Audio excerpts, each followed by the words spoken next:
Muy buenas tardes. El aula de cultura del Diario Montañés y el Ateneo de Santander tenemos el gusto y yo diría el privilegio de tener hoy aquí un invitado excepcional, que es Inocencio Félix Arias, para los amigos Chencho Arias. Digo porque esa F que aparece a veces cuando él firma detrás de su nombre no es de Fernández, sino de Félix, que es, me lo acaba de comentar, el nombre de su padre, y por eso tiene nombre compuesto, Inocencio Félix. Bien, yo creo que es de verdad un privilegio tener hoy aquí a una persona como Inocencio Arias para que nos presente este libro que acaba de publicarse, que es Con pajarita y sin tapujos. Nos acompañan en esta mesa el director del Diario Montañés, Íñigo Noriega, y la expresidenta de este Ateneo y miembro de la Junta Directiva, Mercedes Mendoza. El embajador quiere que utilicemos la fórmula de la conferencia coloquio y por tanto iremos haciéndole una serie de preguntas para introducir temas y que él vaya hablando y exponiendo sus ideas y su pensamiento. Al final habrá un turno de preguntas para ustedes, que podrán preguntar lo que consideren oportuno, y también decirles que el embajador firmará libros cuando el acto termine. Así que yo ya sin más, sí pedirles que por favor apaguen los teléfonos móviles. Tiene la palabra Íñigo Noriega, que va a presentar a nuestro conferenciante presentador de su libro hoy. Muy buenas tardes. Muchas gracias, Manuel Ángel, por invitarme a participar en esta sesión de hoy con Inocencio Arias. Bueno, a Inocencio Arias vamos a situar muy brevemente su vida, porque yo creo que lo más interesante es luego oírle hablar, que para eso han venido ustedes. Él es diplomático, multifacético, es natural de Almería, estudió Derecho en Murcia, ingresó en la carrera diplomática en 1968.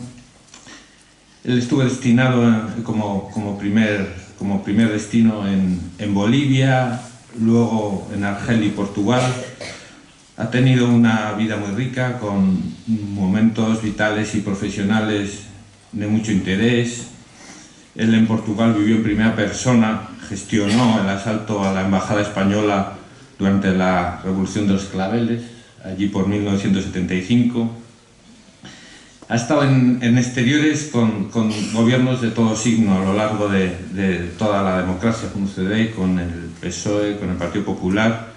De hecho, él ingresa en la Oficina de Información Diplomática con Adolfo Suárez, allá a principios de los 80, y durante el 23F, otro de los momentos que él suele mencionar como hitos de su carrera, el 23F, él le toca gestionarlo desde prensa en exteriores, intentando comunicar hacia el exterior lo que estaba pasando en España.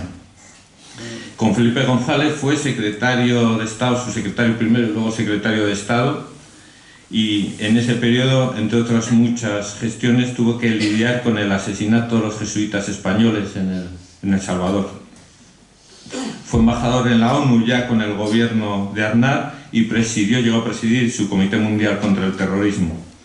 Él abandonó o dio por terminada su carrera diplomática en el año 2010. A Inocencio Arias todo le interesa. Es un grandísimo comunicador, es un maestro de la ironía y ha narrado su experiencia diplomática en numerosos libros, unos más memorialísticos, otros más crónicas. Él es muy hábil utilizando el lenguaje, utilizando unos títulos muy potentes. Yo siempre creí que los diplomáticos eran unos mamones. Es un libro suyo de memorias del año 16. Hizo otro libro, Los presidentes y la diplomacia, de su experiencia con los presidentes españoles, que subtitula Me acosté con Suárez y me levanté con Zapatero. ¡Oh cielos! Confesiones de un diplomático en este paquete de libros relacionados con su carrera profesional, pero ya decía que todo le interesa. También ha desempeñado una función tan aparentemente distinta, después puede que tenga más que ver, luego nos contará, como la dirección general del Real Madrid durante unos años, y también ha escrito varios libros relacionados con el deporte, con el fútbol concretamente, 3 mitos del Real Madrid y mis mundiales, del gol de Zarra al triunfo de la Roja. Ha sido actor, donde ha participado al menos una docena de películas, que recuerde, con Berlanga y con Summers, entre otros. Sí. Y con Garci. Y con Garci, pues mira, eso. Yo tengo un pasado. Ahora mismo es presidente del Club del Siglo XXI y colabora en numerosos medios de comunicación, entre otros el diario Montañés. Mañana precisamente sale un artículo suyo en el diario sobre el impeachment de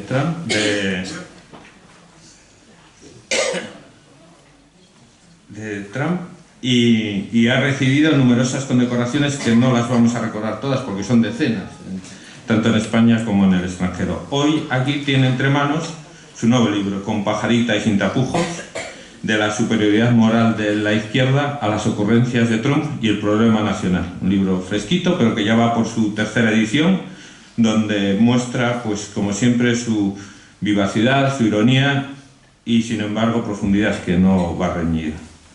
Sí, así que si quiere, directamente, don Inocencio, empezamos con las preguntas. ¿Quieres empezar tú, Manuel Ángel? Yo creo que... Doy las gracias primero. Espero. Adelante. ¿Quiere hacer alguna introducción primero? Pues. No, tú eres el empresario. Vamos a ver, creo que lo lógico es que empiece Mercedes Mendoza abriendo el coloquio con una pregunta. Después, embajador, además de contestar, puedes decir lo que quieras, porque aquí, como bien ha dicho Íñigo, venimos a escucharte a ti. Entonces, doy las gracias cuando me ha hecho la pregunta o antes. Bueno, ahora te la hago yo. Yo creo que hay que empezar por el principio. ¿Por qué diplomático? ¿Por qué escoges la carrera? La carrera, no la carrera diplomática, la carrera por antonomasia. ¿Por qué? ¿Cuál ha sido tu vocación? Lo mismo. ¿Doy las gracias o no las doy? Pero quiero dar las gracias al Ateneo de Santander, sobre todo a su presidente, al amigo Castañeda, siempre tan gentil y tan amable conmigo. Estoy encantado de estar aquí por 2ª o 3ª vez. Y también le doy las gracias al presentador, que ha sido elegantemente generoso con mi persona al presentarme. Yo pensaba que se iba a olvidar lo del cine, estaba un poco numeroso, porque cuando voy a veces por la calle y me reconocen, cuando me preguntan, pues ustedes, hoy mismo, yo usted lo conozco algo de la tele, del cine. Digo, sí, probablemente del cine. Dice, entonces, ¿quién es usted? Digo, Imanol Arias. Y en un par de ocasiones ha colado. En otra me dice, en un par de ocasiones ha colado. Luego me recuerda otra anécdota que contentaré después sobre la confusión de personalidad, pero no quiero quemarlas ahora. Y quiero también dar las gracias a la antigua presidenta, que me ha hecho una pregunta curiosa, casi nunca me preguntan eso, en la que voy a empezar contestando. Yo soy hijo y hermano de notarios. Entonces mi madre, mi madre se quedó viuda cuando yo era muy pequeñito, creo que tenía 9 años, estaba obsesionada con que yo siguiera los pasos de mi padre y los que empezaba a seguir mi hermano. Yo no estaba muy convencido. En un primer momento yo quería ser periodista, porque tengo una curiosidad bastante natural por todo, por lo ordinario, por lo extraordinario, pero mi madre, que era una mujer un poco de una viuda con agallas, diría yo, me dijo, no, tú haces eso abogado primero, a ver si luego quieres ser notario como tu padre, y después de abogado, si quieres ser periodista, te haces periodista. Entonces yo pensaba, efectivamente, después de abogado, no sabía lo que iba a hacer, pero como yo creía que los diplomáticos eran unos mamones, que efectivamente lo creía, nunca me cruzó la cabeza el ser diplomático. Pero resulta que en aquella época se hacía, cosa que alguna gente ignora, bueno, la gente aquí no lo ignora porque veo que todos tienen más de 20 años. ¿No se han dado cuenta ustedes que una conferencia, actúe quien actúe, nunca hay una persona menor de 35 años? Nada. Las personas menores de 35 años ni van nunca a misa, aunque sea el día que su madre quiere que vaya a misa por razón X, ni están nunca en una charla. Y si son hombres, no están nunca leyendo un libro en el metro. Las mujeres algunas, pero los hombres no. Pero digo hasta 35 años, no digo los de 18 o 20. Entonces, yo pensaba, por volver al libro de la historia, que yo diplomático era una cosa, pero yo estaba haciendo el servicio militar, me tocó en Madrid la última parte del servicio militar, y fui a un colegio mayor donde había un medio paisano mío que estaba haciendo diplomático. Y me parecía que era una estupidez, que nunca lo iba a sacar, que era una profesión de gente pedante, que además los que no éramos hijos de papá no teníamos ninguna oportunidad. Entonces, pero todo ello, allí en el colegio mayor, que era un colegio mayor de opositores, todos hacían oposiciones a catedrático, a notario, a diplomático, lo que fuera, pues había 7 o 8 que intentaban ser diplomáticos, y yo detecté muy pronto el mamón. Había uno entre ellos que era un mamón integral, que era cabeza. Lo detecté pronto. Pero había otros 7 que no me parecían mamones. Y yo, entonces yo estaba equivocado. Y como a mí me gustaba desde pequeño, tanto como el fútbol, que no me avergüenzo de decirlo, ahora no da vergüenza, no hay que avergonzarse, pero hace 30 años, cuando empezaba la transición, decir que te gustaba mucho el fútbol, casi más que nada, significaba que era un franquista y un fascista. Bueno, pues yo siempre he dicho que me gusta mucho el fútbol. Como me gustaba el fútbol, pero también me gustaba mucho la política internacional y tenía mucha curiosidad por conocer otros países, pues entonces ya me lancé a ser diplomático y no estoy para nada arrepentido. Ha sido una experiencia muy interesante, he conocido mucha gente interesante, he conocido mucho mundo, he estado como en 100 países y sobre todo no me he aburrido, he servido a España, que es una empresa importante, y además, lo he de decir sin falsa modestia, he tenido una suerte enorme. Por lo tanto, más o menos, he respondido más o menos.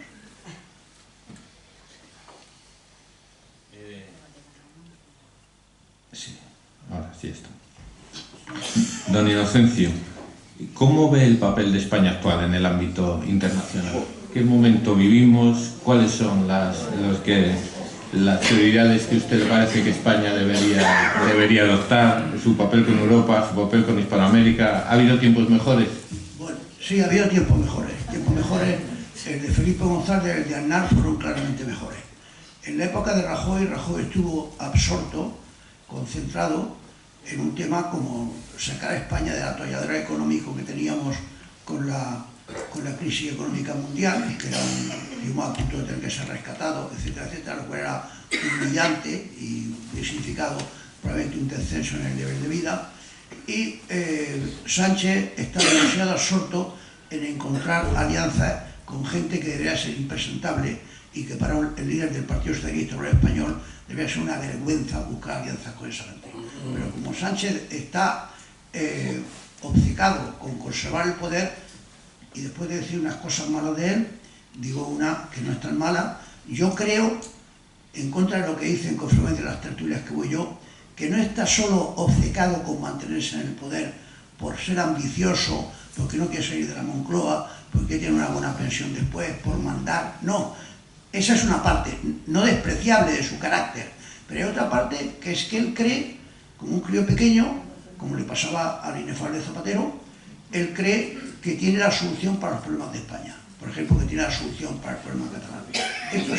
Esto para muchos, entre los que casi me encuentro yo al 100%, es una sandez total. Pero eso es lo que cree Pedro Sánchez. Y Pedro Sánchez está, claro, lleva poco tiempo poder de un lado, no podía hacer mucho en el extranjero, no cuenta en el extranjero, pero por otra parte es que está demasiado concentrado en negociar, coquetear con los separatistas catalanes, en convencerle a Pablo Iglesias de que no se puede nacionalizar toda España, ni se puede poner un sueldo mínimo de 1.500 euros, etcétera, etcétera. Entonces, entre uno porque estaba concentrado en la crisis económica y otro que está concentrado en salir del atolladero para poder él mantenerse en el poder, nuestra posición en la escena internacional ahora mismo no es muy relevante, pero tampoco es insignificante, no somos el hazmerreír, como dicen algunos de la derecha ahora.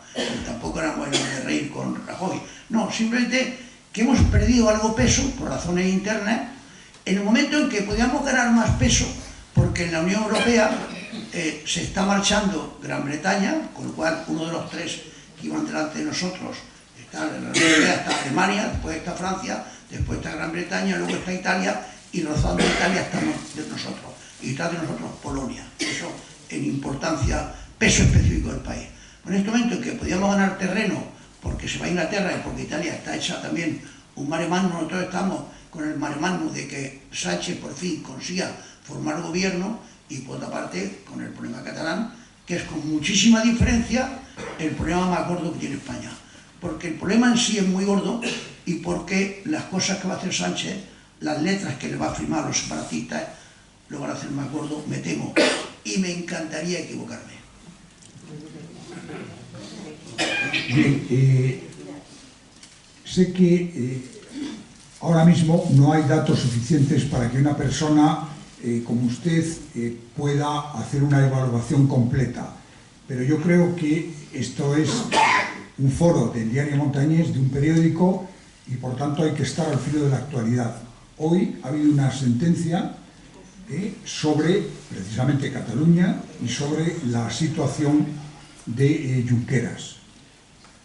¿Cómo? Es decir, en primer lugar, yo creo que muchos españoles estamos convirtiéndonos al antieuropeísmo por acciones como estas, cuando España ha sido siempre uno de los países más fervientes adictos a la doctrina de la Unión Europea y del proyecto europeo.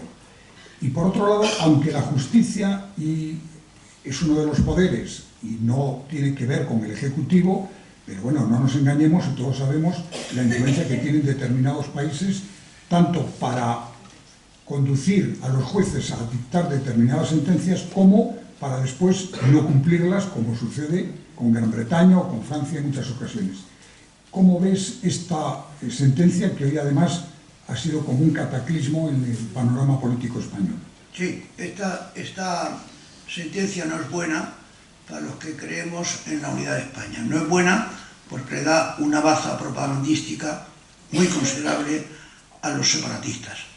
La sentencia, por lo que he leído, que lo he leído apresuradamente, es un poco confusa, porque uno no acaba de entender si dice que se le debió permitir al señor Junqueras que tomara posesión, aunque estuviera en una detención preventiva, o dice que se le debió permitir asistir regularmente a la sesión del Parlamento Europeo.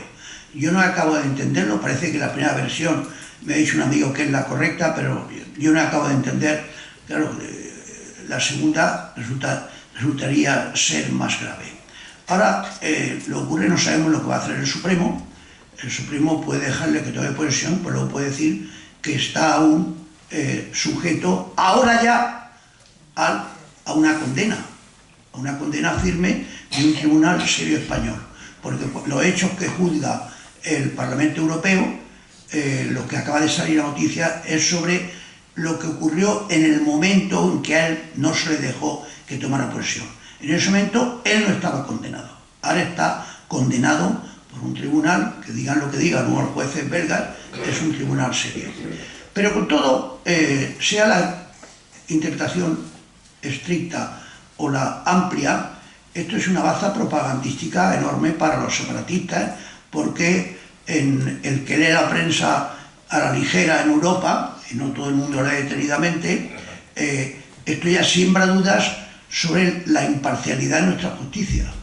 Esto cuestiona que la justicia no se mueva por razones políticas y da un pasito en favor de lo que sostienen, un pasito solo, de lo que sostienen los separatistas, de que la justicia española está sojuzgada por el Poder Ejecutivo. Por otra parte, esto ocurre por dos razones. Aparte porque los jueces y el Parlamento Europeo tengan una postura muy garantista, como nuestra justicia tiene una postura muy garantista. Tiene una postura, aparte de que el Tribunal Europeo tiene una postura muy garantista, ante la duda hay que dar la razón siempre al que se acusa, ha ocurrido por dos razones. Hay determinados círculos políticos y jurídicos europeos que han sido totalmente influidos, algunos, totalmente influidos por la propaganda separatista que ha dedicado durante 20 o 25 años mucho dinero y muchos recursos a hacer lobby en países europeos ante jueces, sobre todo ante los periodistas, dando a entender que la realidad no es como la pinta el gobierno español, sino que la realidad es otra. Por ejemplo, hay gente en Europa que cree seriamente patrañas como las que creen muchos catalanes. La patraña de que ellos ya en el siglo XVIII quisieron ser independientes, se levantaron contra España en 1714, quisieron hacer una guerra de secesión de Cataluña, de separación, como ocurriría luego en Estados Unidos, y fueron aplastados por las armas castellanas que eran más potentes. Esto es una memez absoluta que sabe todo el mundo que lea la historia, pero un periodista extranjero no tiene que leer la historia, no tiene tiempo, o porque es un vago o porque no le interesa tanto la historia de España. El año 1714 hubo una guerra efectivamente, pero en contra de lo que dicen los separatistas catalanes fue de sucesión. Era que el trono español estaba vacante, hubo dos pretendientes, el pretendiente Borbón, que fue el que ganó, y el pretendiente austriaco, que era el que apoyaban los catalanes, que fue el que perdió. Pero los catalanes se levantaron para lograr poner en Madrid a un rey como el que ellos querían y seguir siendo españoles. Nada de que se levantaron contra España, contra la dominación de España o de Castilla, nada de eso. Querían ser españoles y poner un rey austriaco. Bueno, esta es una patraña como tantas otras que circulan y que están en los libros de texto catalanes, porque eso es uno de los grandes problemas que tiene España ahora planteado, que hay varias generaciones que han mamado esas doctrinas que son falsas en un 90%, y ahora, como se lo quitas, si siguen inculcándole las mismas ideas y las mismas patrañas. Piensen ustedes que hay un instituto de historia catalán en que alguno de sus miembros dice que Cervantes era catalán, y que Colón era catalán, y que Teresa Ávila era catalán. En cualquier zona de España, por el instituto histórico, en Murcia, en Madrid, en Santander, que diga una sandez de ese tipo. Pero al decirla, los otros académicos le dicen: pero tú eres un mamón, ¿cómo puedes decir que Colón era catalán o que Cervantes era catalán? No hagan más el ridículo. No, pues allí esto no ocurre. Y mucha gente se lo cree. Y ese es el drama que tiene España. No que haya unos separatistas que seducen a periodistas extranjeros, invitan a comer 38 veces a un juez o un magistrado, intentan que los vean los presidentes o reyes de las repúblicas extranjeras o de los países en los que hasta ahora no han conseguido, sino que eso es un drama. Pero el drama más gordo es que han logrado que todas estas perogrulladas, estas patrañas dañinas para España, las crean centenares de miles de catalanes. Ahí tenemos el problema. No es que haya unos cuantos iluminados que quieran la independencia, sino que lo que les han contado hay mucha gente que la cree. Y entonces últimamente está grabado esto, me estoy extendiendo demasiado por dos razones. El gobierno de Rajoy fue muy eficaz en una cosa y bastante mediocre en otra. La ineficaz fue decirle, no solo a los de la Unión Europea, sino a todos los países del mundo: bueno, ustedes saben por su embajador que España es un Estado de Derecho. En España una persona que no está contenta ni con el gobierno, ni con el rey, ni con la Constitución, puede expresarse. A nadie se le mete en la cárcel por expresarse. Se les puede meter en la cárcel si actúan para dar un golpe de Estado. Pero la gente es muy libre para expresarse, más que en Alemania, que uno no puede crear. En Alemania uno no puede crear un partido independentista. Un tipo de Múnich o de Hamburgo no puede crear un partido que proclame o que pretenda la separación de ese Länder, de esa autonomía alemana de Alemania. Eso está totalmente prohibido. En España no está prohibido. España es de los países más descentralizados del mundo. Y Rajoy y su diplomacia, mis compañeros y los ministros que tuvo, fueron bastante eficaces en convencer a los dirigentes mundiales de esto, hasta el punto de que nunca ha recibido ningún presidente a ningún separatista catalán, y probablemente ningún ministro de Exteriores. Fueron bastante más torpes en vender la doctrina correcta a la prensa extranjera. No la abandonaron por completo, pero no le dedicaron la atención que tenían que dedicarle. y cierta prensa extranjera, aunque no defiende lo que diga que la prensa importante europea, el Financial Times, el Frankfurter Allgemeine, el Correo de la Sera, defiende la independencia catalana, no, es mentira, ninguno la defiende. Pero al exponer el conflicto, el problema, da una versión equidistante entre lo que piensan los que defendemos el Estado de Derecho y lo que piensan ellos. Por lo tanto, esa influencia de los separatistas catalanes ha sido importante y el gobierno Rajoy la descuidó. Y por último, la segunda cosa en la que estamos en un mal momento es que algunas de las manifestaciones de Sánchez pues favorecen que se dicten sentencias de este tipo. Si Sánchez dice en voz alta y los embajadores que hay en España de los diversos países toman nota, que él nombra a los fiscales, dando a entender que los fiscales hacen lo que a él le da la gana, que es lo que dio a entender, yo no sé si lo dijo sin darse cuenta en un momento de soberbia o que se volvió loco, porque eso nos hizo un daño brutal.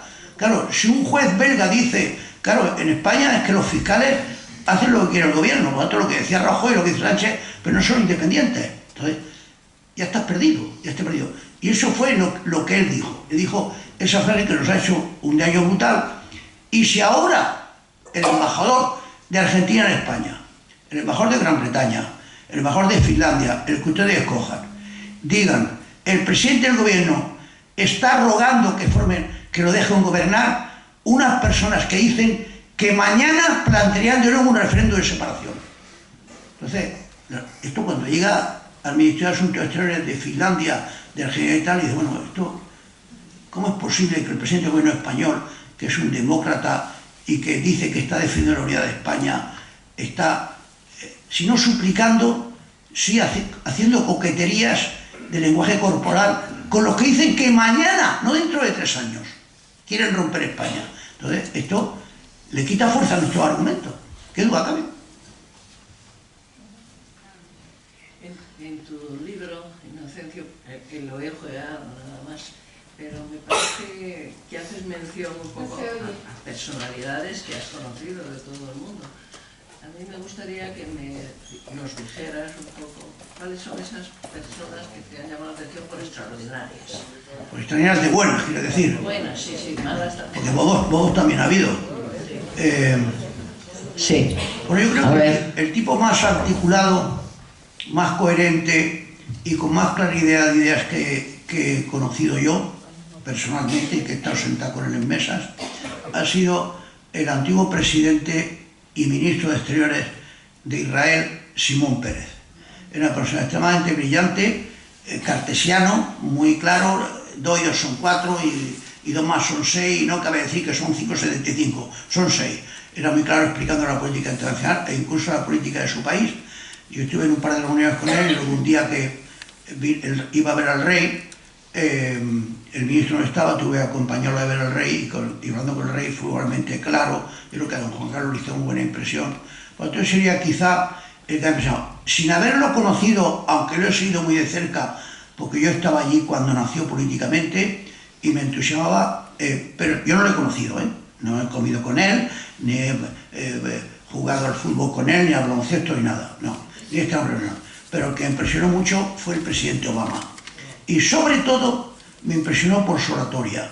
Tiene una oratoria muy clara, muy cálida, muy cercana, hasta la voz le acompaña y es un genio en los discursos, que con frecuencia además, según me consta, los preparaba él, mientras que otros políticos que hacen un discurso y te quedas muerto, no dicen nada más que tópicos, dicen, algún ministro español te dice de tono enfático, la paz es mejor que la guerra.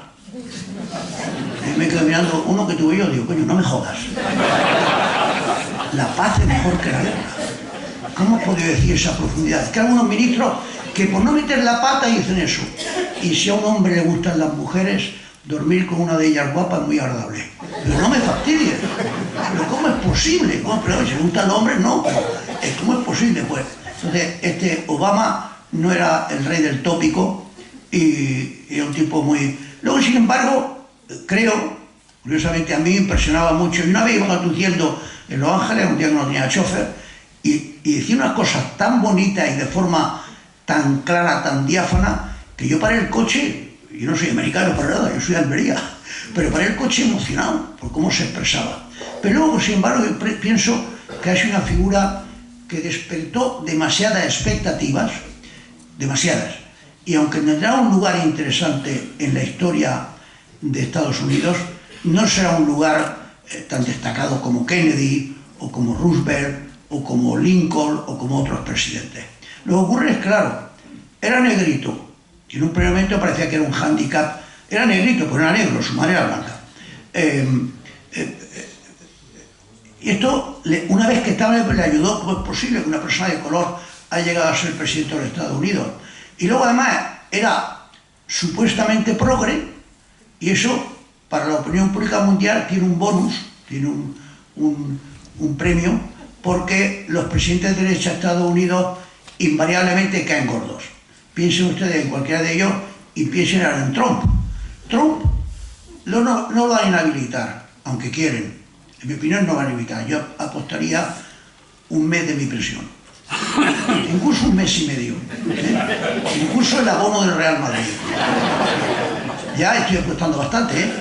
Y luego probablemente, si no lo inhabilitan, que yo creo que tiene 80% de posibilidades que no lo inhabiliten, que no lo echen, tiene más de 50 de volver a ser nuevo presidente.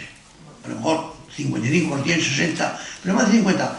Entre otras cosas porque los contrincantes que tiene enfrente no hay ninguno que sea arrollador. Podría haber arrollado la señora Obama si se presentara, que esa tiene pocos enemigos y arrollaría por lo simpática, lo sencilla, la buena imagen que ha dejado, pero no se quiere presentar. Entonces, pero dicho esto, de que no lo van a echar y que puede, con menos seguridad, llegar a seguir siendo presidente, uno lee la prensa española y te quedas muerto, que parece que faltan 24 horas para que lo echen, por lo menos, a punto de la destitución.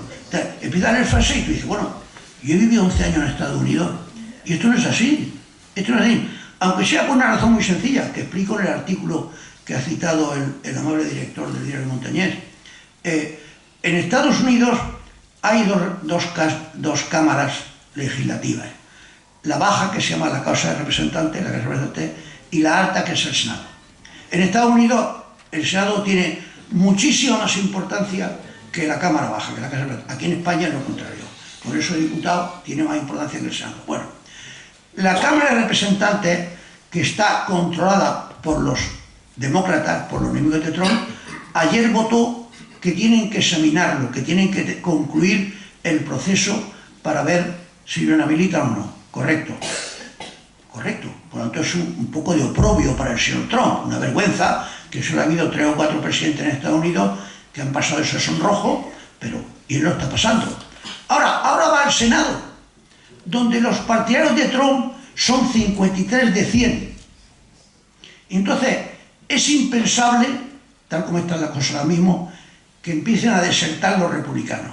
Y además, cosa que la prensa española no quiere entender, si empezaran a desertar senadores republicanos porque de pronto les cae gordo Trump, o porque dicen que no solo miente con un bellaco, sino que cada día dice 8 mentiras en vez de 4, haría falta que 20 senadores de los 53 se cambiaran de chaqueta. Si 10 votaran en contra de Trump, aún seguiría siendo presidente. Piensen ustedes en Obama. Obama pasó el mismo calvario que el señor Trump, por otro motivo, no porque quisiera influir en un gobierno extranjero para que le haga un favor raro, sino porque se había ligado a una chavala, una becaria, en el despacho Oval, había retozado con ella. No, perdóneme, por favor, San Obama, yo he hablado de Clinton, San Obama, no se le ocurriría, entre las cosas, porque Mitchell le da un mazazo en la cabeza. Bueno, Clinton, que era un lijoso, era un ligón nato, entonces había tenido varios affairs que luego, curiosamente, Hillary Clinton, cuando se descubrió uno de los más gordos, lo excusaba, la digo como se excusaba, lo excusaba, pero tiene mucha gracia, pero profundizo lo primero. Clinton estuvo retozando con la señorita Lewinsky, que no era una cría, tenía 23 o 24 años, pero no tenía mucho mérito que el presidente de los Estados Unidos se ligaron a cría de 23 o 24 años, un tío atractivo, presidente y tal. Bueno, eso produjo un poco de escándalo en Estados Unidos, pero no fue el escándalo brutal. El escándalo brutal es cuando le examinaron sobre ese tema en relación con otro tema de corrupción, él mintió y se dieron cuenta que había mentido. O sea, fue perjuro. Y eso en Estados Unidos, mentir si mientes en una investigación, si mientes por fuera, está al cabo de la calle. Aquí tenemos a Pedro Sánchez, que un día sí, un día no miente, a veces un día sí, otro también. Bueno, pero, bueno, y no solo. Pero bueno, hay políticos del PP que también mienten, y políticos de Ciudadanos, y políticos de todas partes. Bien. Pero es que fue perjuro. Entonces lo llevaron, lo trataron de debilitar. Y cuando el tema llegó al Senado, el Senado americano tiene 100 senadores, pero hacen falta 67 para suspender al presidente. Y se quedó en 60. Estuvo muy cerca, pero no lo pasó y siguió siendo presidente y acabó con bastante popularidad. Trump va a acabar con menos popularidad, aunque con bastante más de la que dicen aquí, pero no se van a cambiar 20 la chaqueta para inhabilitarlo. Y cuento la anécdota. Hillary Clinton era una persona muy inteligente, muy feminista, muy trabajadora y muy formada, porque aparte de que era una persona que había estudiado, es que había sido senadora, secretaria de Estado, etcétera, etcétera, muy formada. Y además muy feminista, o sea que muchas feministas americanas, cuando se descubrió que él había sido infiel, que tenía 3 o 4 amantes, cuando era gobernador de Arkansas, luego el tema era Levinsky y tal, pues quisieron que ella hiciera una manifestación diciendo que ya estaba bien de los hombres machistas y don Juanes que arrinconaban a su mujer y tal. Y no, ella reaccionó en esposa fiel, que fue una decepción para muchas feministas. Entonces le hicieron una entrevista y le preguntaron, no ya por solo por qué ella había permanecido tan fiel a su marido y no había querido decir que era una vergüenza lo que había ocurrido, sino que qué le pasaba a su marido que por todos los puestos que había pasado había tenido una fe de falta. Entonces dijo la señora Hillary, dijo, bueno, esto en parte obedece, los americanos son muy aficionados a las teorías psicológicas, a que de niño él no tuvo padre, el padre se había marchado, y entonces él se crió entre su madre y su abuela, la suegra de la madre, que se odiaban y que las dos eran muy fuertes de carácter y se increpaban una a otra, se estaban diciendo mucha grosería una a otra, y entonces eso le influyó. Entonces hay un dibujo muy gracioso de una viñeta de un dibujante muy famoso de Estados Unidos que se veía a dos señoras de cierta edad, una llamándole a la otra zarrapastrosa, verdulera, gilipollas, y la otra diciéndole, anda que tú te aguarras, que no te lavas, tal. Entonces se veía un enanito así de 3 o 4 años con la cara de Clinton que decía, me están poniendo de un cachondo.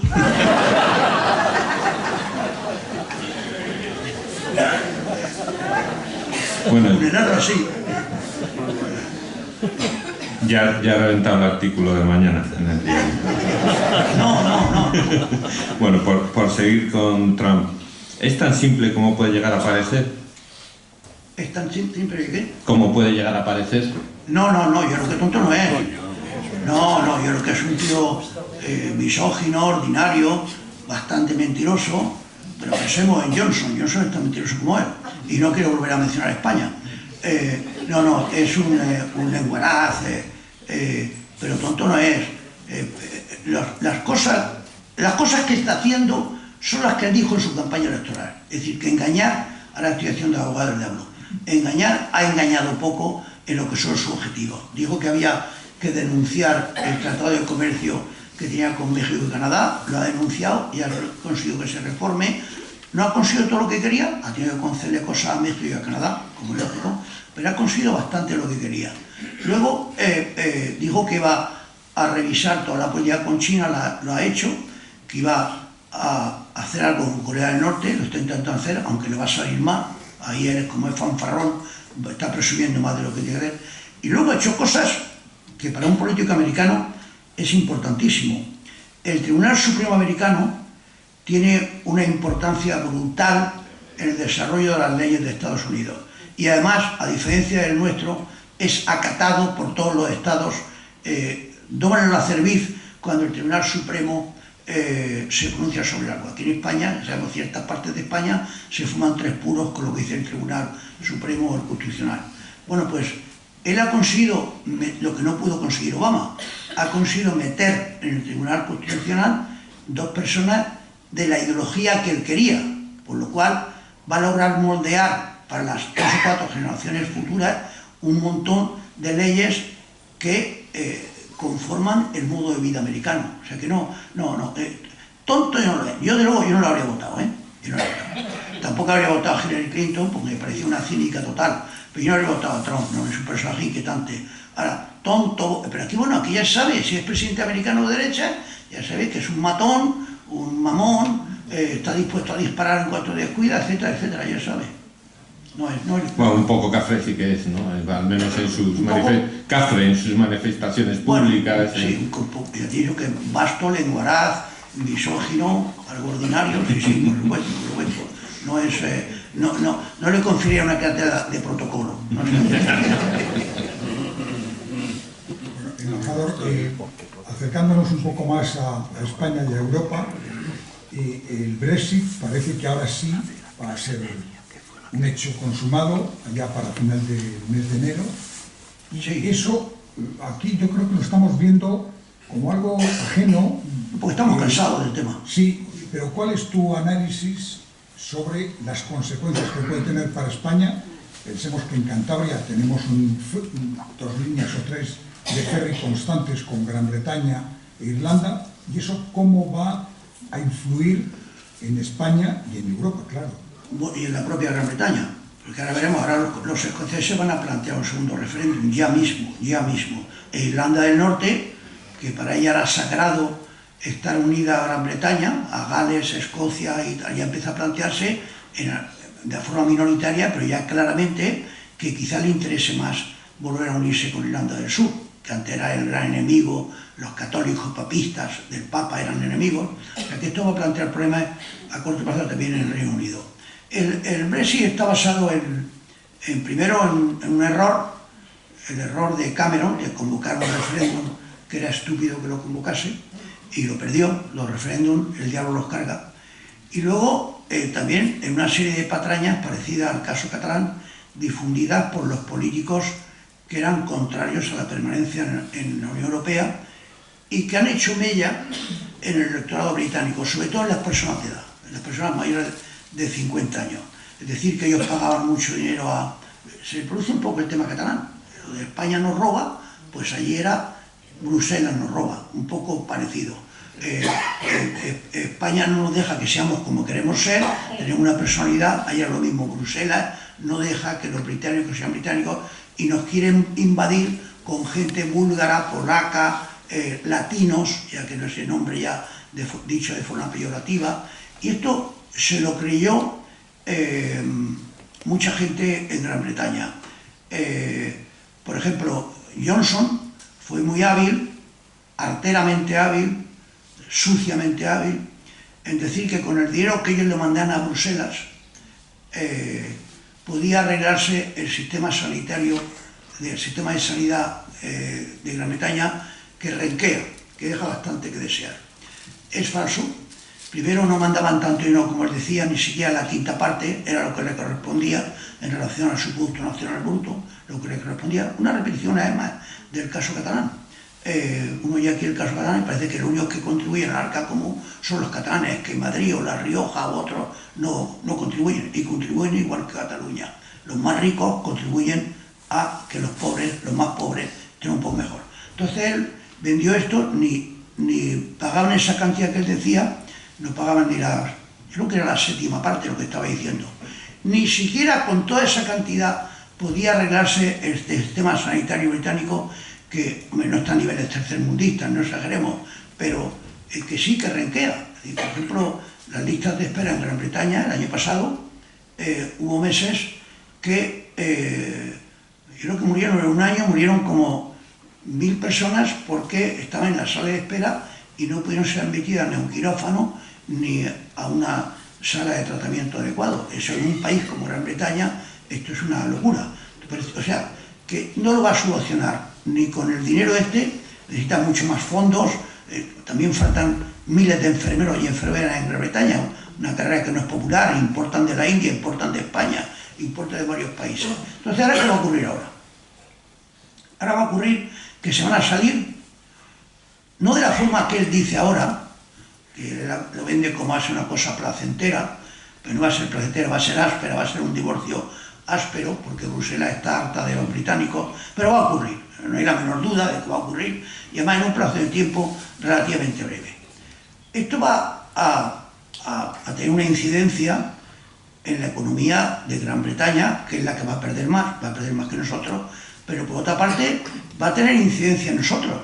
Si, por ejemplo, la libra esterlina cae, que no va a caer a una cima, no va a perder el 40% de su valor, pero si pierde el 8 o el 10%, pues vendrán menos turistas, exportaremos menos a Gran Bretaña, ¿no?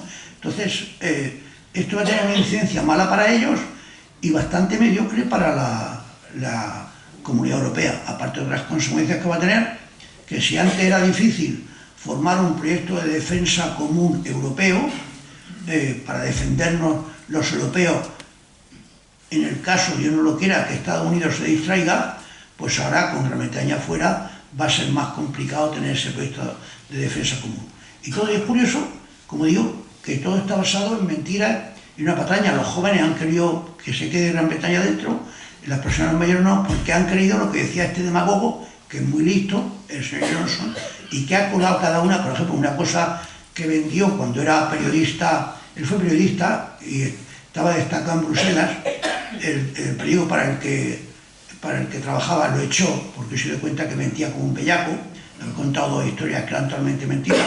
Por ejemplo, una patraña que contaba es que la Unión Europea iba a imponerles a Gran Bretaña un límite en el diámetro de los preservativos. Y claro, que iban a poner un límite que a los británicos les iba mal. Bueno, y una vez más, una idiotez como esta, miles de personas la creyeron. Y lo que pasa cuando hay una persona que repite mucho una cosa, o una institución que tiene un púlpito importante, él fue alcalde de Londres, de una ciudad importantísima, y que además es convincente, pues todas las patrañas se creen. El Brexit no es bueno para nadie, para España tampoco. Para España un poquito mejor el tema de Gibraltar, que ahora está levemente mejor, tampoco mucho mejor. Yo no veré un Gibraltar español, pero ahora los llanitos, la gente de Gibraltar está preocupada, porque ahora, por ejemplo, no vamos a poner la verja, porque hay centenares de obreros españoles de Algeciras y el campo de Algeciras que trabajan en el Peñón y los dejarían entrar. Pero podríamos poner la verja, con lo cual les crearíamos unos problemas brutales. Primero porque muchos de ellos viven en el campo de Gibraltar, en chalés, muchos de los llanitos. Y segundo porque hay un contrabando brutal y otras muchas razones. Ahora podríamos poner la verja, antes no podíamos ponerla. O sea que esto no ha sido por los llanitos, aunque no signifique que vamos a recuperar Gibraltar mañana, ni mucho menos. Bueno, como Antonio Gala dijo un día, yo vengo a vender mi libro, a hablar de mi libro. Cuéntanos un poco este libro, qué es lo que has querido hacer con él. Desde luego seguro que será muy ameno y nos contarás cosas muy interesantes de toda tu vida. Muchas gracias. Este libro yo empecé a escribir un poco a la trágala y fue porque metí la pata con la editorial cuando me estaba intentando convencer y les conté algunas de las anécdotas que me han ocurrido a mí, y no sé cuál fue, y no sé si fue una, espero no haberlo contado aquí. Pero yo decía, pero si yo ya no voy a vender más libros, si esto tiene un límite, yo tampoco soy Vargas Llosa. No, que aquí la gente te conoce, no sé cuánto. Digo, no. Entonces un día que conté, ¿qué anécdota fue? Yo creo que fue la que me pasó en Valencia hace unos años. Yo soy andaluz, pero mis dos hermanos, mi hermano y mi medio hermana, se casaron con valencianos y fueron a vivir a Valencia. Entonces yo iba con relativa frecuencia a Valencia y como iba de vacaciones, iba con una camisa o un jersey, pero un suéter, ¿no? Entonces un día voy a casa de mi medio hermana a casa de mi hermano y paso por una calle estrechita en que había unos vehículos subidos a la acera y había un señor de paisano tomando nota de algo que debía ser la matrícula, yo no sé lo que era. Entonces yo me quedé mirando a ver qué es lo que estaba haciendo. Entonces él me vio a mí y se me queda mirando así y dice: jefe, estoy seguro que se lo han dicho muchas veces. Digo, ¿cómo? Estoy seguro que se lo han dicho muchas veces. Puede reírse. Y pensé que iba a decir algo, Ronaldo se va o no se va, o Mourinho es muy bestia, pero tiene muchos pantalones, iba a decir. Y me dice el tipo: es usted clavado a Inocencio Arias. Y me repitió: clavado, el diplomático del Real Madrid. Por si no me había enterado. Entonces esto tuve el desliz de contarle a la editorial y dijeron: no te das cuenta que la gente conoce, tienes que escribir el libro. Entonces, a la hora de escribirlo, como ya había escrito el anterior de Los Mamones, un poco unas memorias, y había escrito otro sobre el mundo internacional, la ONU editorial, y bueno, pues yo en realidad, voy a ser sincero, yo quería escribir, y el próximo será de eso, quiera la editorial o no quieras, si no voy a otra editorial, porque igual que decía Graham Greene, el novelista británico, en una ocasión quería llamarle a una de sus novelas, lo que fuera, una de las que tiene Los hombres en La Habana, o El revés de la trama, o lo que fuera, una. Y entonces la editorial se empeñaba en que no. Entonces le dijo a su agente: en el momento que tomes una café con otra editorial, dile que es más fácil cambiar de editorial que de nombre de una novela. Entonces la editorial lo compró, ella se dio cuenta y tal. Entonces a mí, ¿por qué contaba yo esto? Ah, sí, porque yo creo que me gustaría escribir uno de cine, porque yo he vivido en Hollywood y me gustaría uno de cine, y la editorial dice que los libros de cine se venden poco, y yo me dije: pero si tengo Santander y el Ateneo, ¿cómo me voy a vender poco? Allí voy a arrasar con uno de cine. Pero entonces ya piqué y escribí y claro, tenía que tratar de temas de actualidad. Entonces, los 20 capítulos, porque son 20 capítulos totalmente diferentes uno de otro, está el tema de Trump, hay varios de política nacional, pero hay 5 o 6. El tema de China, el tema de Barack Obama y Michelle, el tema del Brexit, también lo trato, terrorismo, lo trato, la emigración, que hay que enfocar la emigración con realismo y no con buenismo o con cinismo, y luego otros, por ejemplo, el primero, que es la superioridad moral de la izquierda, que a mí me parece que es caca de la vaca. Es decir, no hay ningún partido político que sea superior moralmente, ni la izquierda ni la derecha. Hay sinvergüenza en uno y sinvergüenza en otro. Y si miramos la historia reciente de España, que una persona de izquierda puede decir que ve que echar a Rajoy por corrupto y por inmoral, es que te da vergüenza oírlo. Sobre todo si es personal del PSOE y sobre todo si es andaluz. Porque claro, tienes que estar tú borracho para no decirle: pero mi arma, ¿qué me dice de los seres? Hay un caso más vergonzoso de corrupción en España que de los seres en los últimos 80 años, incluyo la época de Franco. Por lo tanto, y si pensamos en otras cosas, pues si pensamos en el mundo internacional, pues estos días estamos festejando la caída del muro. ¿Y el muro de Berlín qué significaba? Claro, algún izquierdista español y algún ingenuo, no solo de izquierda, decían que habían hecho el muro para que no se les colara la gente. No, es lo contrario, es para que no se vaya la gente, hombre. Es para que no se vaya la gente. Entonces, un régimen de izquierda construyó un muro para que no se fuera la gente, tenía centinelas cada 800 metros, y si alguien saltaba el muro, le pegaban un tiro como un conejo. Entonces, eso, ¿qué quiere decir? Eso es ética, es superior moralmente. No, señor, es una basura. Y lo que ha sucedido otro día con el doping, con el dopaje de Rusia. Rusia lleva 40 años dopando a sus atletas como hacía la Alemania del Este. Pues la Alemania del Este tenía un montón de medallas. Dopando los atletas de forma articulada, sistemática y dirigida por el gobierno. Bueno, pues la Unión Soviética, que era un régimen de derecha o un régimen de izquierda, era un régimen de izquierda, y dopaba a los atletas, el que iba de la libertad y la pureza del atletismo, pero es una broma. La superioridad moral de la izquierda, como si alguien me dice: es que la superioridad moral de la derecha, digo, ¿no está la Gürtel? Y no podemos mencionar otros casos. ¿No está este señor de Valencia que se llevó los cuartos de la cooperación internacional? Aquí esto de decir superioridad moral, pero es que la derecha no va alardeando superioridad moral, no vale nada. Pero la izquierda es que tú a veces hablas con un señor de izquierda ya mayorcito, que hace tiempo que hizo la primera comunión, que hace tiempo que hizo el servicio militar, que hace tiempo que perdió la virginidad, que tiene ya casi nietos, y te dice, mirándote a los ojos, es que no vas a comparar a Inocencio, vas a comparar, la izquierda es muy superior moralmente. Y yo me quedo époustouflé, que dirían los franceses, me quedo pasmado. Y bueno, pero este tío, ¿cuánto tiempo hace este hombre que dejó de ser virgen? ¿Cuánto tiempo hace que se casó? ¿Cuánto tiempo hace que tuvo el primer negocio o cobró la primera nómina? ¿Cómo me puede decir una memez de ese tipo? Entonces, le he dedicado un capítulo a eso. Luego hay otros, la abdicación del rey Juan Carlos, etc. Es un tema muy diverso. Hay otros del fútbol. Yo saludo la llegada de las mujeres al fútbol. Y, bueno, temas diversos. ¿Cree usted que parte de las razones o de la responsabilidad de esa superioridad moral de la izquierda se debe a que la derecha ha cultivado la inferioridad? No, yo creo que la derecha es que ha abandonado el terreno de la propaganda, lo lleva mal, sobre todo en España. En otros países lo lleva mejor. Claro, porque ¿cómo Rajoy pudo aguantar que Pedro Sánchez, cuando Pedro Sánchez aún no sabíamos que era un mentiroso, ¿cómo? Pero, en fin, pero era un señor normal. Yo ese día dije que Pedro Sánchez no había estado mal. Pero ¿cómo pudo aguantar que le echara en cara que su partido, que el PP era corrupto y sacó no sé qué caso, tal? Pero bueno, pues si ya sabemos lo es, no estaban juzgados, pero todo el mundo lo sabía. Yo le estoy diciendo, digo, pero señor Sánchez, vamos a hablar en serio. Usted, que es del Partido Socialista, me puede decir a mí que el partido es corrupto.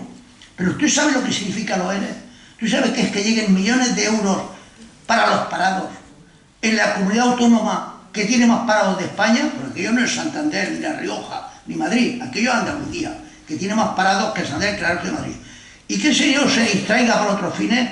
¿Cómo puede usted tener la cara de decirme a mí que mi partido es corrupto? Más que el suyo es imposible, porque ustedes no lo han denunciado, porque los que mandaban siguen allí, etcétera, etcétera. Por tanto, la derecha abandona ese terreno, el terreno de la propaganda, de vender la mercancía, y en la vida que vivimos hoy día, sobre todo ahora con las nuevas redes sociales, es que no lo puedes abandonar. Y digo que no es que yo crea que la derecha es pura y limpia. Hay en todas partes pícaros. Uno de los temas que yo creo que está cobrando cada vez más importancia en los análisis, no solamente políticos, sino económicos, es el crecimiento de China, la importancia de China en la política internacional y lo que eso puede llevar en el equilibrio que ahora mismo ya sería entre China y Estados Unidos. ¿Y cómo ves tú la evolución de China de cara a los próximos años? Bueno, China efectivamente ya es el mayor exportador del mundo, exporta más que Estados Unidos y más que Alemania. Y Alemania, Estados Unidos y Japón eran los tres grandes exportadores. Ahora China exporta más. Es el segundo inversor del mundo, después de Estados Unidos. Y bueno, ya ha tenido el fenómeno más interesante que hay en la política internacional, el que le guste un poco la política internacional, en los últimos 30 años, es como China ha pasado de ser un país muy poblado, pero de peso relativo, a ser el segundo país más importante del mundo. Yo creo que ha rebasado a Rusia, tiene menos armas nucleares, pero lo demás deja muy atrás a Rusia. Ha dado un salto espectacular. Por ejemplo, yo estuve en una ciudad, algunos de ustedes habrán estado también, si está en Hong Kong, hay una ciudad fronteriza con Hong Kong, la ciudad de Shenzhen, que ahora mismo tiene, creo que son 23 millones de habitantes, y hace 40 años era un pueblo de pescadores. Y eso es muchas cosas que se ven en China. En China hay no sé cuántas ciudades que tienen más de 5 millones de habitantes, hay una clase media ya, hay centenares hay 170 millones de chinos que hacen turismo por el mundo, algo que no sabían lo que era hace 20 años, a un salto brutal. Y en relación a lo que pregunta el presidente, efectivamente ahora ya empieza a ser el rival de Estados Unidos en muchos campos, en el terreno económico, en el terreno político-militar, porque China tiene una política expansiva y no quiere que en el Pacífico mande nadie más que ella, y esto puede llegar un momento en que, como los dos tienen arma nuclear, tendrán mucho cuidado. Pero China devora todo, tiene una cantidad de visas brutales, el comercio con África es el principal cliente de más de la mitad de los países africanos, donde uno mire, y la gente se muere por llevarse bien con China, porque sabe que significa inversiones, etcétera, etcétera. Y ha conseguido algo milagroso que no pudo conseguir la Unión Soviética, y es, teniendo un régimen político que no admite disidencias, que es férreo, Partido Comunista, que manda en el país, allí no hay un periódico que pueda criticar al régimen, no hay una televisión que pueda criticar al régimen, no hay un líder de un partido político que pueda criticar al Partido Comunista, eso es férreo. Sin embargo, económicamente, el régimen chino ha dicho, el que se pueda hacer millonario, que se haga, que yo lo voy a encordiar lo menos posible. Y esto, es decir, le ha dado a la gente más mantequilla, por utilizar la fórmula simple que se decía en los 90, sin dejar de tener más cañones. Y esto la Unión Soviética no pudo hacerlo. Gorbachev tiró la toalla porque se dio cuenta de que si seguía en la carrera armamentística con Estados Unidos, si seguía en esa carrera, no podía darle de comer a los rusos. Entonces tiró la toalla. Pues con China ha logrado el milagro con un sistema férreo político. Y digo, no hay un periódico que pueda criticar al régimen, ni en provincia, ni en la capital, ni en la radio y tal. Pues con un sistema férreo político ha habido una liberalización económica que hasta ahora está dando resultados, y esto puede que sea imitado en el futuro en el mundo por otros regímenes, puede que sea imitado. Putin ya tiene intenciones de hacer lo mismo. Bien, yo creo que llega el momento de dar la palabra a las personas que nos acompañan esta tarde aquí, en este aula de cultura del diario Montañés. Quienes quieran hacer alguna pregunta, por favor que hagan una seña, se les pasará el micrófono, y sí les ruego que la pregunta sea concreta y breve si es posible.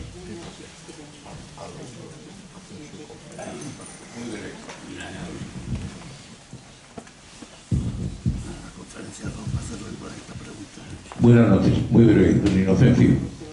Primero, un agradecimiento por los buenos ratos que, por lo menos a mí, me hacen pasar sus intervenciones tan irónicas y con tanto gracejo andaluz del que usted presume y tiene en las tertulias de Carlos Herrera. Cuando usted interviene es una delicia. Después, una felicitación por su gran visión de la situación europea, sobre todo, y mundial, pero especialmente europea, cuando al día siguiente de la fuga de Puigdemont a Bélgica, todos estaban muy contentos porque se había ido a Europa, y Europa patatín, y usted dijo, ojo, que no se ha ido a Europa, se ha ido a Bélgica. Y así está siendo todo, usted dijo. Muy peligroso la situación, porque los belgas tienen su peculiaridad. Y ya, en plan de más broma, lamentar que una persona que me cae tan bien como me cae usted, sea tan blanca como yo, Rosy Blanco. Gracias. Muchas gracias. Está muy bien, Rosy Blanco. Yo, aunque soy madridista, yo cariño al Atlético de Madrid. Podría dar una conferencia sobre eso. No estoy entre los que odian al Atlético.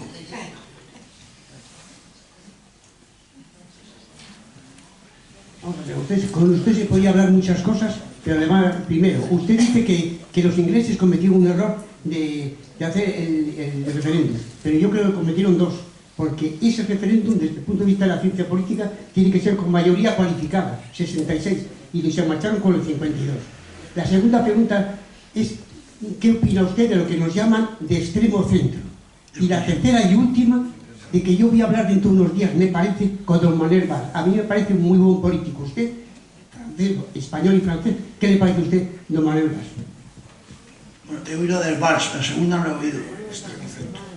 Extremo centro, ¿y eso qué es? Extremo centro. Suárez nos llamaba centro-centro, y ahora llaman extremo centro. Pues un centro que no puede ser radical, porque es. ¿Pero quién son los de extremo centro? No, será un centro potente. Me supongo que será eso. No define. La gente los ¿Está hablando de Vocento o de Vox? ¿Quién?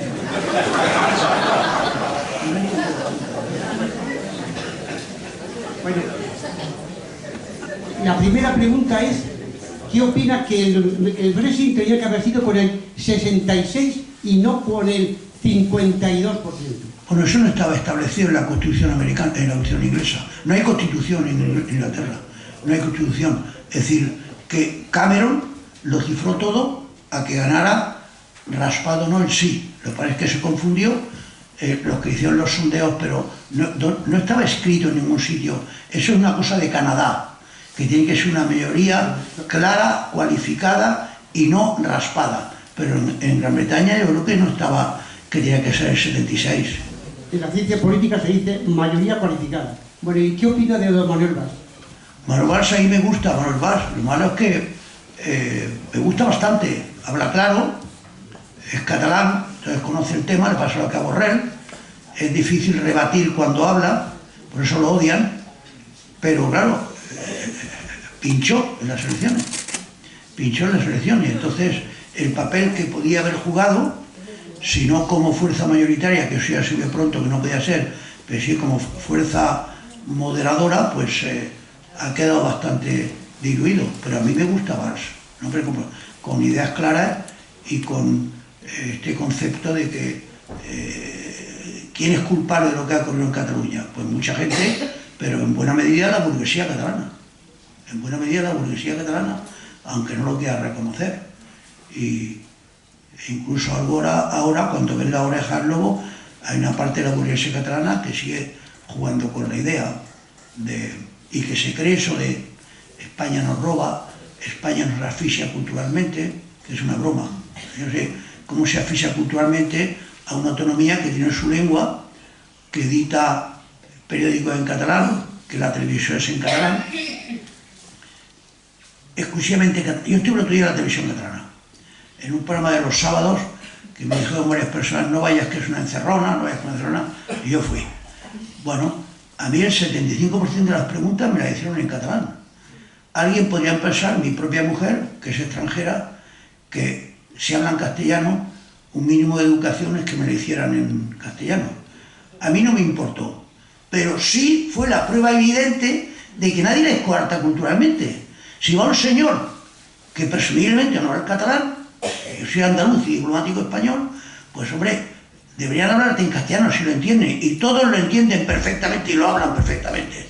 Entonces, si no lo hacen, es porque quieren reafirmar su lengua. Pero claro, entonces que lo digan, que lo estamos afirmando completamente. Si hay periódicos en catalán, si hay más teatros en Barcelona en catalán que en español, si los artistas catalanes cuando salen a Asturias, a Santander, a Murcia o a Extremadura no les tiran tomates, sino todo lo contrario, son aplaudidos. Serrat, el tricicle, la Fuga del Baus, lo que usted me diga. Si en Madrid, el año pasado, cuando yo empecé a escribir el libro de los teatros oficiales de Madrid, había 3 controlados por catalanes, entre otros el Teatro Real. ¿Dónde está la ficha cultural?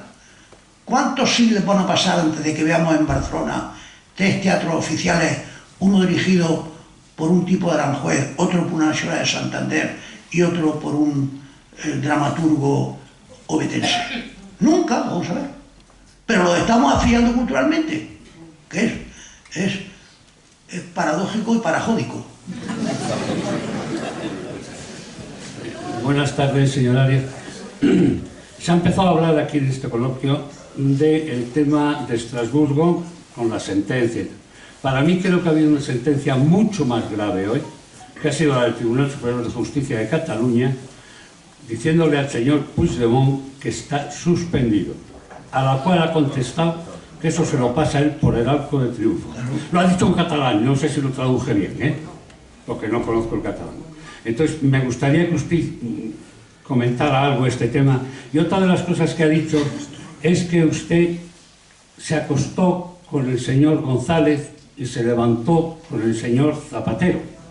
No, yo me acosté con Adolfo y me levanté con José Luis Rodríguez Zapatero. Bueno, pues entonces voy a decir... Era una forma de hacer un chiste. No, sí, le iba a preguntar por eso, porque sé que usted tiene humor. Y hablando en un sentido hipotético, ¿quién le violó más de los dos? ¿Quién me dio a mí más votos? No, ¿quién le violó más? Bueno, pues le voy a hablar con franqueza. Con Adolfo Suárez yo podía sacar pecho en el extranjero. No hablaba idiomas, como Zapatero, las dos cosas, ninguno de los dos hablaba idiomas. Los otros hablaban, Aznar, González, hablaban francés o lo que fuera. Carlos Sotelo medio hablaba 2 o 3 lenguas. Con estos dos no hablaba ninguna, pero con Adolfo Suárez en el extranjero sacabas pecho. Era un hombre encantador, que estaba haciendo algo ingente, que era traer la democracia a España de un régimen autoritario a un régimen democrático. No se iba a permitir que yo votara, hasta entonces podía votar mi madre y su empleada, porque estaba casada en unas elecciones que no tenían sentido, y no podía votar, por lo tanto, y él caía muy bien en el extranjero, muy bien, muy bien. En Iberoamérica arrasaba, tanto o más que Felipe, arrasaba, se lo comían como si fuera un actor de cine. Y cuando yo fui con él a Francia, yo fui con él a un montón de sitios, yo fui con él a Perú, fui con él a Brasil, a México, a un montón de sitios. Y a Cuba, primer presidente europeo que visitaba Cuba, y Adolfo Flores quedaba genial. Zapatero, no voy a juzgar su política interior, ni voy a juzgar cómo quedaba en España, no voy a quedar muy mal cuando lo votamos 2 veces, o lo votaron 2 veces, no una. Ahora, en el extranjero no estaba cómodo, entonces te dejaba un poco en ridículo. Yo podía contar como 20 anécdotas, aparte más que era un poco fantasioso, ¿no? Claro, si él decía aquí, España, aquí no hay crisis, ¿quién habla de crisis? O vamos a pasar a Italia, claro, si lo contaba en Consejo Europeo, la gente pensaba, este tío está chaveta, este tío está ido. Pero, por ejemplo, voy a contar una anécdota para que vea usted cómo era difícil sacar pecho con él en el extranjero. En España digo que no me meto. A lo mejor hizo aquí cosas, unas buenas, otras mediocres, pero que algún correligionario suyo podía sacar pecho con ello. Pero en el extranjero, por ejemplo, voy a contar un detalle. Cuando yo me acababa de marchar de Naciones Unidas, yo estuve 7 años, Zapatero fue a Naciones Unidas, yo acababa de marcharme. Y fue a Naciones Unidas porque en el mes de septiembre hay una reunión en Naciones Unidas donde antes iban los ministros de Exteriores, pero ahora van los presidentes, los reyes, los jefes de Estado.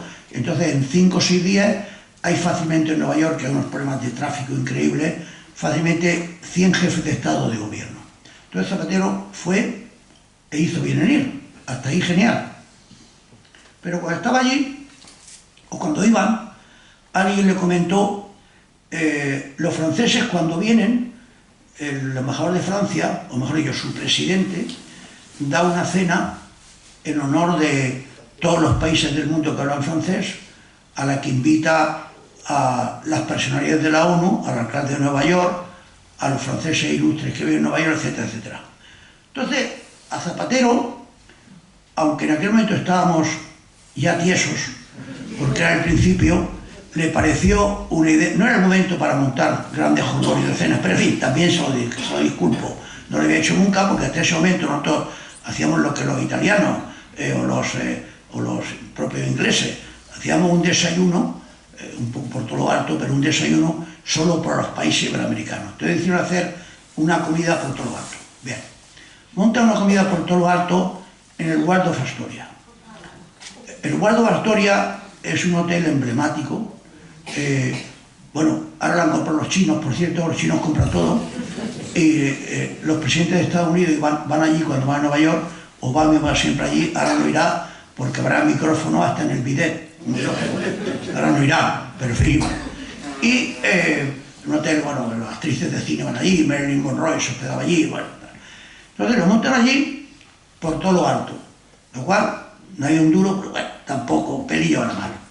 Entonces en la comida había 312 personas, los presidentes iberoamericanos, los ministros iberoamericanos, los embajadores americanos, sus esposas, por supuesto, las autoridades de Nueva York, Kofi Annan, un montón de gente importante. Bien. Entonces había unas mesas preciosas de esas, cada una con 12 comensales, en la que estaba Zapatero, a su derecha estaba la señora del presidente de Costa Rica, la de la izquierda la de México, pues saben ustedes que sentar en una mesa diplomática a un marido y una mujer juntos, eso es como blasfemar en la iglesia de San Pedro en Roma, ¿no? Eso no se puede hacer. Bueno, entonces, unos ramos de flores, que cada ramo de flores costaba el sueldo del mes de 4 o 5 torneros y 3 fresadores, ¿no? No, simplemente un cuarteto, una cosa espectacular. La cena era a las 8 menos cuarto, que es más o menos la hora de la cena formal en Estados Unidos. Las privadas empiezan antes, a las 6:30, o pues a veces vemos las películas americanas que están cenando a las 6 de la tarde. Bueno, entonces Era las 8 menos cuarto y a las 2:30 o 3 menos cuarto a Zapatero de pronto no le apetece ir a la cena. La cena que se había inventado él, La cena que había inventado él. Y se la hago corto, porque alguna gente quiere irse a cenar. No fue a la cena. No fue a la cena. Es decir, la cena que él organizó y que nos costaba, quiero recordar, $112.000, no fue a la cena. Entonces hubo que hacer 5.000 llamadas telefónicas, no es inventándose que estaba indispuesto, que era mentira, se fue una tasca con 4 amiguetes. Vamos a ver, un diplomático, es decir, yo cuando me desperté digo, oh cielo, me desperté con Zapatero. Un diplomático que ha dedicado su vida a esto, e ir a cenas, a muchas que son un peñazo de muerte, pero como está representando a España, tienes que ir, si invita al embajador de Argentina a una cena, aunque no te apetezca, tienes que ir. Bueno, tu presidente, el día que quiere que se luzca España, 4 horas antes, el cuerpo no le pide la cena. A Zapaterito le lee. El cuerpo le dice, y no fue a la cena. Entonces yo digo, bueno, este hombre, ¿cómo nos puede dejar en ridículo de esta forma? No ya los diplomáticos, nosotros somos mandados, pero sino a todo el país. Claro, porque todo se supo. Bueno, podría contarle a usted más sobre su actuación en el exterior, que no era muy brillante, en España era más brillante. Entonces, claro, yo digo, me acosté con Suárez y, oh cielo, me desperté con Zapatero. Y lo de la sentencia, de Puigdemont... Se casa su hija y ahora la cena de la boda, salen de la iglesia, y usted se acuerda que juega el Madrid contra el Brujas, y era la boda de mi hija, y voy a ver el Madrid contra el Brujas. Hombre, es que no. Y lo anterior, la pregunta del...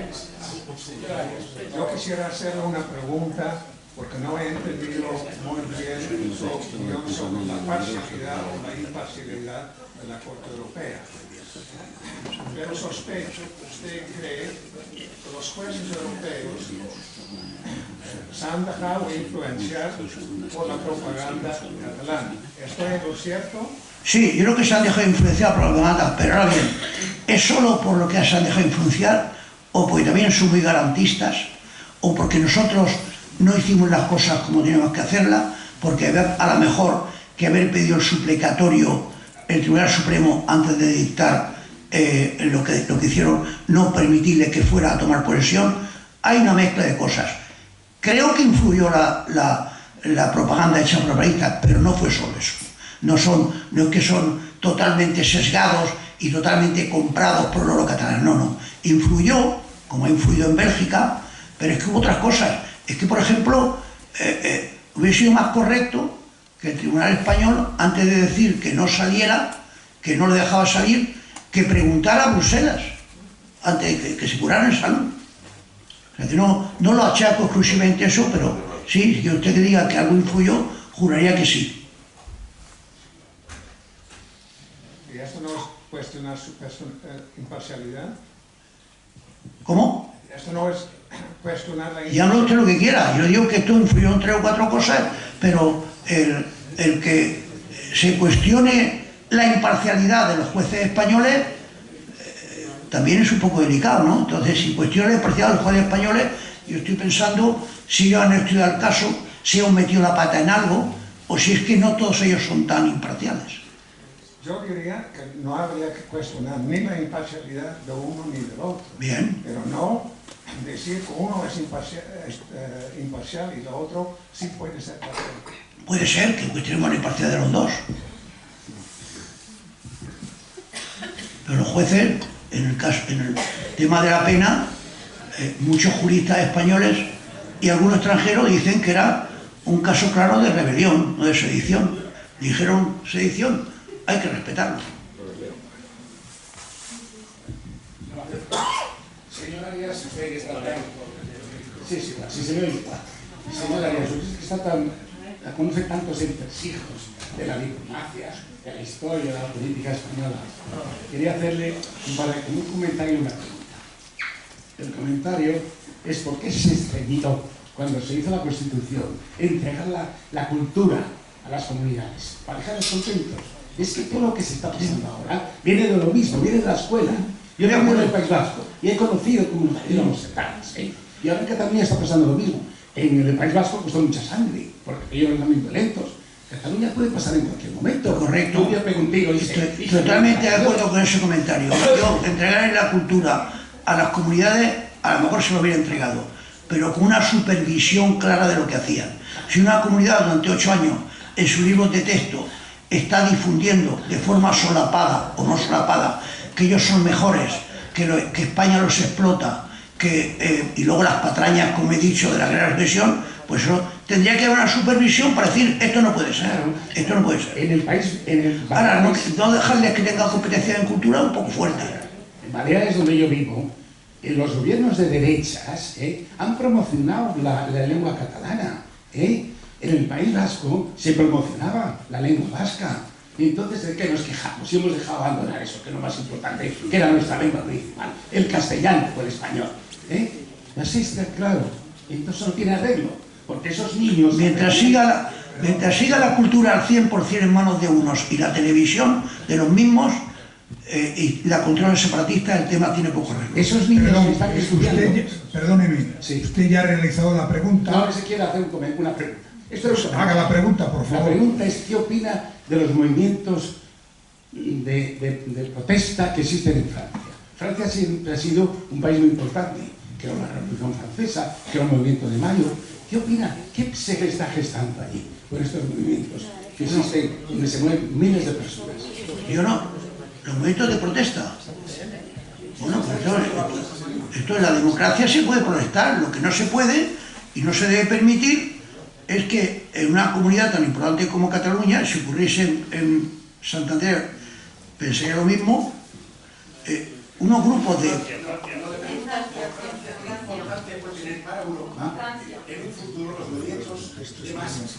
Bueno, el protesta en Francia. En Francia hay una clase determinada de estamentos sociales que son unos niños mimados. Es decir, tienen un sistema de pensiones que es insostenible a la larga. Y no quieren renunciar a ello y no permiten que sea ni siquiera levemente recortado. Bueno, llevan lo de siempre, cuando llevas 3, 4, 5 décadas acogida a un sistema que te es muy beneficioso, aunque sea insostenible, tú no quieres admitir que es insostenible. Entonces, los pensionistas franceses, sobre todo los de los transportes, de varios estamentos, son unos niños mimados, enfant gâté, que dicen ellos, y es difícil solucionarlo. Macron no es ningún fascista, Macron no odia a la clase obrera, pero se ha dado cuenta que el sistema no puede funcionar a la larga. Es que uno lee algo de las pensiones que le queda a algunas clases sociales francesas, es que no te lo puedes creer, es que es una cosa increíble, unas cantidades descomunales. Entonces, claro, esto no puede ser. Buenas tardes. Me gustaría que me dijera, que nos dijera, para usted en el siglo XX, que me enumerara los 3 o 4 embajadores más importantes que cree usted que ha habido. Y también ¿Embajadores de España? Embajadores de España en el mundo, y con una reseña de por qué, mejores embajadores de España durante el siglo XX. Y luego, por si no me lo nombra, qué lugar ocupa don José María de Areiza y qué tal labor de embajador hicieron el duque de Alba, el padre de Cayetana, y Manuel Fraga Iribarne. ¿Qué tal fueron como embajadores? Bueno, los dos estuvieron en Londres, los dos últimos. Alba, Fraga es un tío listísimo y muy culto, hablaba en inglés de forma atropellada, por cierto, pero era un tío muy culto, muy conocedor de la realidad internacional y de la diplomacia española de todos los tiempos. Y Alba fue un embajador que estuvo en un momento delicado destinado en Gran Bretaña, pero incluso fue piropeado. Él representó a Franco durante la Segunda Guerra Mundial, quiero recordar. Y hay algunos informes del Servicio de Inteligencia británico que han sido revelados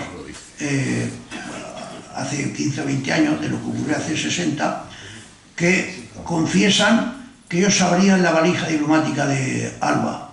La valija diplomática es la bolsa en la que van los documentos secretos desde la Embajada de España en Londres o en París, donde sea, o en Bolivia, a Madrid y vuelta. Ahora ya, con los sistemas de cifra y con que todo va más rápido, ya la valija diplomática ya solo van papeles secundarios. Pero en aquella época era como uno se comunicaba con su gobierno porque temía que le interceptaran las llamadas telefónicas o que un telegrama lo supieran, etc. Bueno, entonces hay informes del Servicio de Inteligencia británico en que decían que los informes que hacía el embajador español Duque de Alba eran de los mejores que se hacían en Alemania, en Gran Bretaña durante la guerra.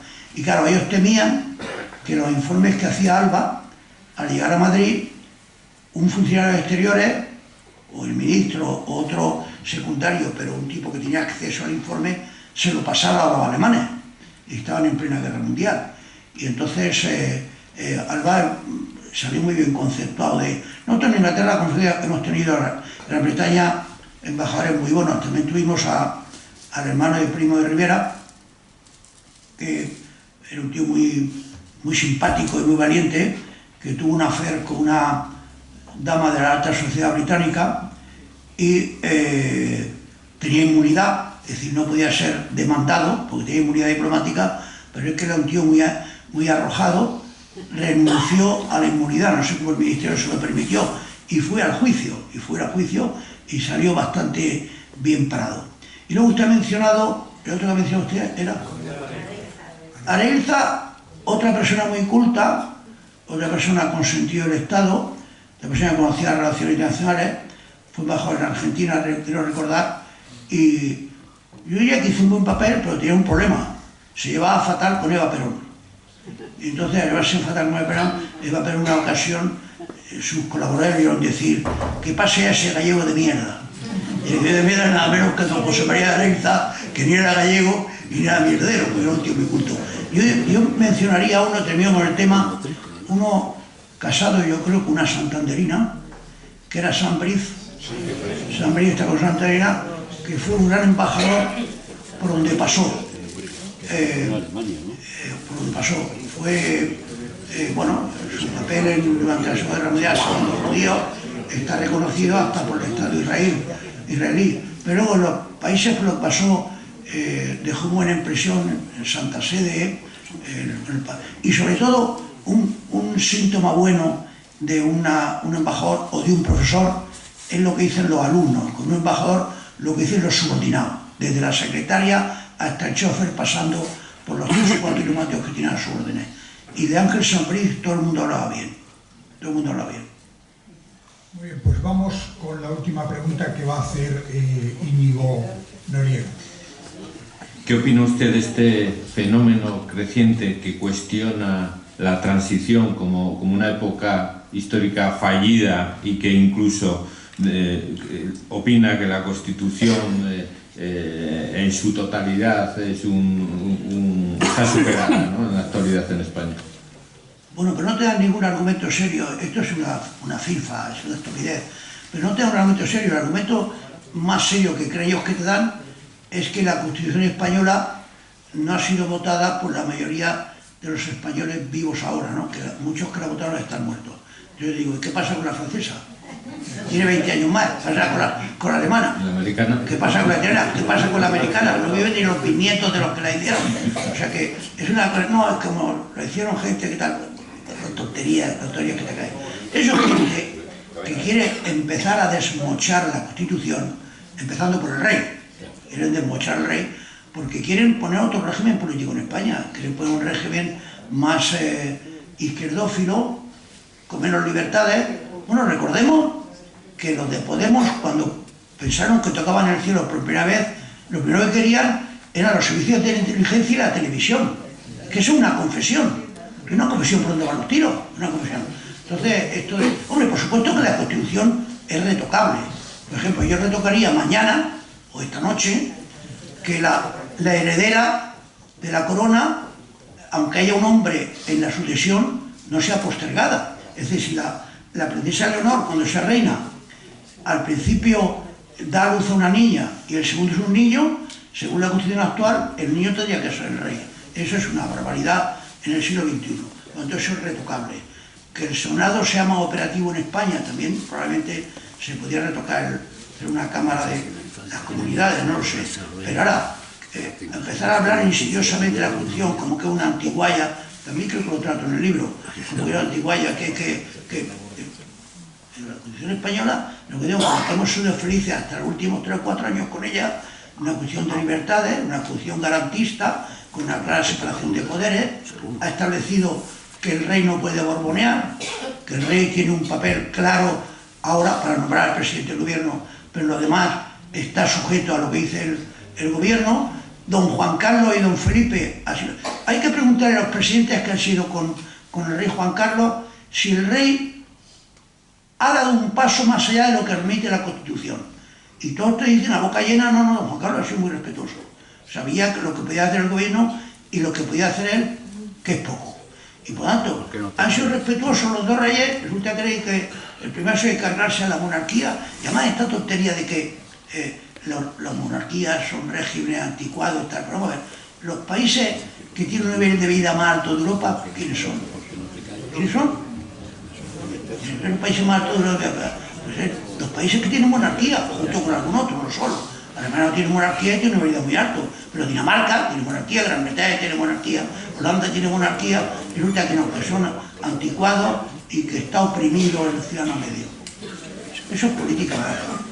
Bueno, muchísimas gracias a Chencho Arias, y decirles a ustedes 2 cosas. Primero, en la entrada se están vendiendo los libros, este que se ha presentado hoy aquí, con pajarita y sin tapujos. Muy buen regalo de Navidad.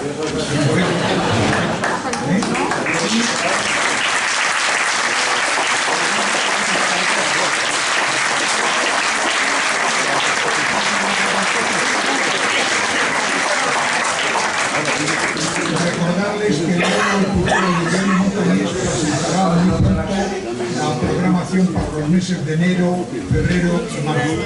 Esperemos que tengamos también la afluencia de público como hemos tenido hoy, y que ustedes disfruten de esto. Gracias a Mercedes García Mendoza, gracias a Íñigo Noriega, y como no, a Inocencio Arias, a nuestro embajador. Muchas gracias y una aplauso.